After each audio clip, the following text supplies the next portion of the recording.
ನಿನ್ನೆ ಮೊನ್ನೆವರೆಗೆ ಫುಟ್ಬಾಲ್ ಪ್ರಿಯರ ಅಚ್ಚುಮೆಚ್ಚಿನ ಆಟಗಾರನಾಗಿದ್ದ ಮೆಸ್ಸಿ ಈಗ ಬಹಳಷ್ಟು ಮಂದಿಯಿಂದ ಟೀಕೆಗೆ ಒಳಗಾಗುತ್ತಿರುವುದಕ್ಕೆ, ಅರ್ಜೆಂಟೀನಾ ತಂಡದ ವಿರುದ್ಧ ಫುಟ್ಬಾಲ್ ಜಗತ್ತು ತಿರುಗಿ ಬಿದ್ದಿದ್ದೇಕೆ? ವಿಶ್ವ ಚಾಂಪಿಯನ್ ಮೆಸ್ಸಿ ಮತ್ತು ಅರ್ಜೆಂಟೀನಾ ಇದೀಗ ಪ್ರತಿ ಪಂದ್ಯದಲ್ಲೂ ತೀವ್ರ ಪರಿಶೀಲನೆಗೆ ಒಳಗಾಗುತ್ತಿದ್ದಾರೆ. ಅವರ ಪಂದ್ಯದ ವಿಡಿಯೋ ರೆಫ್ರಿಗಳನ್ನ ಪ್ರಶ್ನಿಸಲಾಗುತ್ತಿದೆ. ಅರ್ಜೆಂಟೀನಾ ಹೀಗೆ ಫುಟ್ಬಾಲ್ ರಂಗದ ಖಳನಾಗಿ ಬದಲಾಗಿದ್ದು ಹೇಗೆ? ಫುಟ್ಬಾಲ್ ಅಭಿಮಾನಿಗಳು ಇದೀಗ ಲಿಯೋನೆಲ್ ಮೆಸ್ಸಿಯ ಬದಲಾಗಿ ರೆಫ್ರಿಗಳ ಬಗ್ಗೆ ಚರ್ಚೆ ಮಾಡುತ್ತಿದ್ದಾರೆ. ವರ್ಷಗಳಿಂದ ಫುಟ್ಬಾಲ್ ಜಗತ್ತು ಅರ್ಜೆಂಟೀನಾ ವಿಶ್ವಕಪ್ ಗೆಲ್ಲಬೇಕು ಎಂದು ಬಯಸಿತ್ತು. ಮುಖ್ಯವಾಗಿ ಮೆಸ್ಸಿಯ ಗೆಲುವನ್ನ ಬಯಸಿತ್ತು. ಸುಮಾರು 2 ದಶಕಗಳವರೆಗೆ ಮೆಸ್ಸಿ ಜಾಗತಿಕ ಫುಟ್ಬಾಲ್ನ ದುರಂತ ನಾಯಕನಾಗಿದ್ದ. ಫುಟ್ಬಾಲ್ನ ಬಹುತೇಕ ಎಲ್ಲಾ ಪ್ರಮುಖ ಟೂರ್ನಿ ಹಾಗೂ ಪ್ರಶಸ್ತಿಗಳನ್ನ ಬಾಚಿಕೊಂಡಿದ್ದ ಮೆಸ್ಸಿ ಅರ್ಜೆಂಟೀನಾ ಪರವಾಗಿ ವಿಶ್ವಕಪ್ ಗೆದ್ದಿರಲಿಲ್ಲ. ಪ್ರತಿ ಸೋಲು ಅವರ ವಿಶ್ವಕಪ್ ಗೆಲುವನ್ನ ಕಸಿದುಕೊಳ್ಳುತ್ತಿತ್ತು. 2014ರಲ್ಲಿ ವಿಶ್ವಕಪ್ ಫೈನಲ್ನಲ್ಲಿ ಜರ್ಮನಿಯ ಎದುರು ಅರ್ಜೆಂಟೀನಾ ಸೋತಾಗ ಫುಟ್ಬಾಲ್ ಜಗತ್ತಿನ ತಟಸ್ಥ ಅಭಿಮಾನಿಗಳು ಮೆಸ್ಸಿಯ ಪರವಾಗಿ ದುಃಖ ವ್ಯಕ್ತಪಡಿಸಿದ್ದರು. ಕೋಪಾ ಅಮೆರಿಕಾ ಫೈನಲ್ನಲ್ಲಿ 2015 ಮತ್ತು 2016ರಲ್ಲಿ ಮತ್ತೆ ಮೆಸ್ಸಿಯ ತಂಡ ಸೋತಾಗ ಆ ಅಭಿಮಾನ ಇನ್ನಷ್ಟು ಹೆಚ್ಚಾಯಿತು. 2ನೇ ಸೋಲಿನ ನಂತರ ಮೆಸ್ಸಿ ಅಲ್ಪ ಸಮಯದವರೆಗೆ ನಿವೃತ್ತಿ ಘೋಷಿಸಿದಾಗ ಅವರ ಪ್ರತಿಸ್ಪರ್ಧಿ ತಂಡಗಳ ಅಭಿಮಾನಿಗಳು ಮರಳಿ ಫುಟ್ಬಾಲ್ ಕಣಕ್ಕೆ ಇಳಿಯುವಂತೆ ಬೇಡಿಕೊಂಡರು. ದುರಂತ ನಾಯಕನಾಗಿ ಕಂಡ ಮೆಸ್ಸಿಯನ್ನ ಜಗತ್ತು ಪ್ರೀತಿಸಿತು. ಅಂತಿಮ ಸುತ್ತಿನಲ್ಲಿ ಸೋಲುವ ತಂಡವಾಗಿ ಕಂಡ ಕಾರಣ ಜಗತ್ತು ಅರ್ಜೆಂಟೀನಾವನ್ನ ಪ್ರೀತಿಸಿತು. ಆನಂತರ ಅರ್ಜೆಂಟೀನಾ ಗೆಲ್ಲಲು ಆರಂಭಿಸಿತು. 2021ರಲ್ಲಿ ಕೋಪಾ ಅಮೆರಿಕಾ ಗೆದ್ದುಕೊಂಡಿತು. ನಂತರ 2022ರಲ್ಲಿ ಫಿನಾಲಿಸೀಮಾ ಟ್ರೋಫಿಯು ಬಂತು. ನಂತರ ಖತರ್ನಲ್ಲಿ ವಿಶ್ವಕಪ್ ಗೆಲುವನ್ನು ಮೆಸ್ಸಿ ಸಾಧಿಸಿಬಿಟ್ಟರು. ಅಲ್ಲಿಗೆ ಅವರ ಫೇರಿಟೇಲ್ ಫುಟ್ಬಾಲ್ ಪಯಣ ಪೂರ್ಣಗೊಂಡಿತು. ಅಲ್ಲಿಂದ ಫುಟ್ಬಾಲ್ ಜಗತ್ತಿನ ಮನೋಸ್ಥಿತಿ ಬದಲಾಗಲು ಆರಂಭವಾಯಿತು. ಅಲ್ಲಿಂದಲೇ ದುರಂತ ನಾಯಕರು ಖಳನಾಯಕರಾದರು. ಬಹಳ ವರ್ಷಗಳಿಂದ ಫುಟ್ಬಾಲ್ ಪಂದ್ಯಾವಳಿಗಳ ಫೈನಲ್ನಲ್ಲಿ ಸೋಲುತ್ತಿದ್ದ ಅರ್ಜೆಂಟೀನಾ ತಂಡ ಇದೀಗ ಅಗತ್ಯಕ್ಕಿಂತ ಹೆಚ್ಚು ಟ್ರೋಫಿಗಳನ್ನ ಗೆಲ್ಲುತ್ತಿದೆ ಎನ್ನುವ ಆರೋಪ ಕೇಳಿ ಬರತೊಡಗಿತ್ತು. ಮೆಸ್ಸಿ ಫುಟ್ಬಾಲ್ ಕಪ್ಗಳನ್ನ ಗೆಲ್ಲಬೇಕು ಅಂತ ಬಯಸುತ್ತಿದ್ದವರೇ ಇದೀಗ ಅರ್ಜೆಂಟೀನಾ ಪಂದ್ಯಾವಳಿಯಿಂದ ಹೊರಹೋಗಬೇಕು ಅಂತ ಬಯಸುತ್ತಿದ್ದಾರೆ. 2 ದಶಕಗಳ ಫುಟ್ಬಾಲ್ ಪ್ರಯಾಣದಲ್ಲಿ ಅರ್ಜೆಂಟೀನಾ ಫುಟ್ಬಾಲ್ನ ಅಂಡರ್ ಡಾಗ್ ಸ್ಥಾನದಿಂದ ಫುಟ್ಬಾಲ್ನ ಕುಖ್ಯಾತ ಖಳನಾಯಕರೆನ್ನುವ ಸ್ಥಾನಕ್ಕೆ ಬದಲಾಗಿದ್ದಾರೆ ಎಂದು ವರದಿಯಾಗಿದೆ. ವಾಸ್ತವದಲ್ಲಿ ಹೆಚ್ಚೇನೂ ಬದಲಾವಣೆಯಾಗಿಲ್ಲ. ಅರ್ಜೆಂಟೀನಾ ಆಟಗಾರರು ಬಹಳ ಪ್ರತಿಭಾವಂತರು. ಅವರ ಬೆಂಬಲಿಗರು ಈಗಲೂ ಫುಟ್ಬಾಲ್ ಹುಚ್ಚನ್ನ ಹೊತ್ತುಕೊಂಡವರು. ಫುಟ್ಬಾಲ್ ಇಂದಿಗೂ ಭಾವನಾತ್ಮಕ, ಗೊಂದಲಮಯ ಮತ್ತು ನಾಟಕೀಯ ಬದಲಾವಣೆಯ ಕಣವಾಗಿದೆ. ಕತರ್ ವಿಶ್ವಕಪ್ ನಂತರ ಅರ್ಜೆಂಟೀನಾ ಟೀಕಾಕಾರರ ಪ್ರಿಯ ತಂಡವಾಗಿದೆ. ಈಗಿನ ವಿಶ್ವಕಪ್ ಪಂದ್ಯಾವಳಿ ಅದಕ್ಕೆ ಸ್ಪಷ್ಟವಾದ ಉದಾಹರಣೆಯಾಗಿದೆ. ಕತರ್ನಲ್ಲಿ ಅರ್ಜೆಂಟೀನಾ 7 ಪಂದ್ಯಗಳನ್ನ ಗೆದ್ದಿತು. ಸೆಮಿಫೈನಲ್ನಲ್ಲಿ ಕ್ರೊವೇಷಿಯಾವನ್ನ ಸುಲಭವಾಗಿ ಸೋಲಿಸಿದ್ರೆ ಫೈನಲ್ ಪಂದ್ಯದಲ್ಲಿ ಕಠಿಣ ಹೋರಾಟದಲ್ಲಿ ಫ್ರಾನ್ಸ್ ತಂಡವನ್ನ ಸೋಲಿಸಿತು. ಹಾಗಿದ್ದರೂ ಪಂದ್ಯಾವಳಿಯ ನಂತರ ಟೀಕಾಕಾರರು ಒಟ್ಟು ಖತರ್ ವಿಶ್ವಕಪ್ ಅನ್ನ ಅರ್ಜೆಂಟೀನಾ ತಂಡದ ಗೆಲುವಿಗಾಗಿ ಸಿದ್ಧಪಡಿಸಲಾಗಿತ್ತು ಎಂದು ವಿಮರ್ಶಿಸಲಾರಂಭಿಸಿದ್ರು.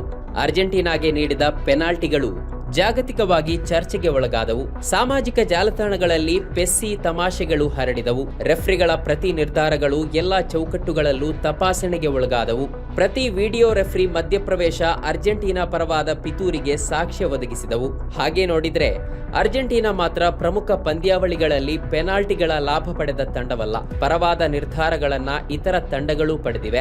2026ರ ಫಿಫಾ ವಿಶ್ವಕಪ್ನ ಅತ್ಯಂತ ರೋಮಾಂಚಕ ಹಾಗೂ ಅಷ್ಟೇ ವಿವಾದಾತ್ಮಕ ಪಂದ್ಯದಲ್ಲಿ ಹಾಲಿ ಚಾಂಪಿಯನ್ ಅರ್ಜೆಂಟೀನಾ ತಂಡವು ಈಜಿಪ್ಟ್ ವಿರುದ್ಧ 3-2 ಗೋಲುಗಳ ಅಂತರದಿಂದ ಜಯ ಸಾಧಿಸಿ ಕ್ವಾರ್ಟರ್ ಫೈನಲ್ಗೆ ಲಗ್ಗೆ ಇಟ್ಟಿತು. ಆದರೆ ಈ ಪಂದ್ಯದ ನಂತರ ಭುಗಿಲೆದ್ದಿರುವ ರೆಫರಿಂಗ್ ವಿವಾದದಿಂದಾಗಿ ಫುಟ್ಬಾಲ್ ಜಗತ್ತಿನಲ್ಲಿ ದೊಡ್ಡ ವಿವಾದ ಸೃಷ್ಟಿಯಾಯಿತು. ಪಂದ್ಯದ ಕೊನೆಯ ಹಂತದಲ್ಲಿ ಫ್ರೆಂಚ್ ರೆಫರಿ ಫ್ರಾಂಕೋಯಿಸ್ ಲೆಟೆಕ್ಸಿಯರ್ ಅವರ ಕೆಲವು ನಿರ್ಧಾರಗಳು ಇಡೀ ಆಟದ ಸ್ವರೂಪವನ್ನೇ ಬದಲಿಸಿದವು ಎಂದು ಈಜಿಪ್ಟ್ ಆರೋಪಿಸಿದೆ. ಪಂದ್ಯದಲ್ಲಿ ಈಜಿಪ್ಟ್ ತಂಡಕ್ಕೆ ಒಟ್ಟು 5 ಹಳದಿ ಕಾರ್ಡ್ಗಳನ್ನು ನೀಡಲಾಯಿತು ಮತ್ತು ಅವರ ತರಬೇತುದಾರರ ಸಿಬ್ಬಂದಿಯೊಬ್ಬರಿಗೆ ರೆಡ್ ಕಾರ್ಡ್ ನೀಡಿ ಮೈದಾನದಿಂದ ಹೊರಗಟ್ಟಲಾಯಿತು. ಮತ್ತೊಂದೆಡೆ ಅರ್ಜೆಂಟೀನಾ ತಂಡದ ಯಾವುದೇ ಆಟಗಾರನಿಗೂ ಇಡೀ ಪಂದ್ಯದಲ್ಲಿ ಒಂದು ಬುಕಿಂಗ್ ಅಥವಾ ಹಳದಿ ಕಾರ್ಡ್ ನೀಡಲಾಗಿಲ್ಲ. ಪಂದ್ಯದ ಅಂತಿಮ ನಿಮಿಷಗಳಲ್ಲಿ ಮೊಹಮ್ಮದ್ ಸಲಾಹ್ ಅವರನ್ನೊಳಗೊಂಡ ಪೆನಾಲ್ಟಿ ಮನವಿಯನ್ನ ರೆಫರಿ ಅಥವಾ VAR ಕನಿಷ್ಠ ಪರಿಶೀಲನೆಗೂ ಒಳಪಡಿಸಲಿಲ್ಲ ಎಂಬುದು ಈಜಿಪ್ಟ್ ಫುಟ್ಬಾಲ್ ಅಸೋಸಿಯೇಷನ್ ಪ್ರಮುಖ ದೂರಾಗಿದೆ. ಈ ಸಾಲು ತಪ್ಪು ನಿರ್ಧಾರಗಳ ವಿರುದ್ಧ ಈಜಿಪ್ಟ್ ಫುಟ್ಬಾಲ್ ಅಸೋಸಿಯೇಷನ್ ಅಧ್ಯಕ್ಷ ಹಾನಿ ಅಬು ರಿದಾ ಅವರು ಫಿಫಾಗೆ ಅಧಿಕೃತ ದೂರನ್ನ ಸಲ್ಲಿಸಿದ್ದಾರೆ. ರೆಫರಿ ಫ್ರಾಂಕೋಯಿಸ್ ಲೆಟೆಕ್ಸಿಯರ್ ಮತ್ತು ಇಡೀ VAR ತಂಡದ ವಿರುದ್ಧ ತನಿಖೆ ನಡೆಸಬೇಕು ಹಾಗೂ ಅವರನ್ನ ಈ ವಿಶ್ವಕಪ್ನ ಉಳಿದ ಪಂದ್ಯಗಳಿಂದ ಹೊರಗಿಡಬೇಕು ಎಂದು ಈಜಿಪ್ಟ್ ಒತ್ತಾಯಿಸಿತು.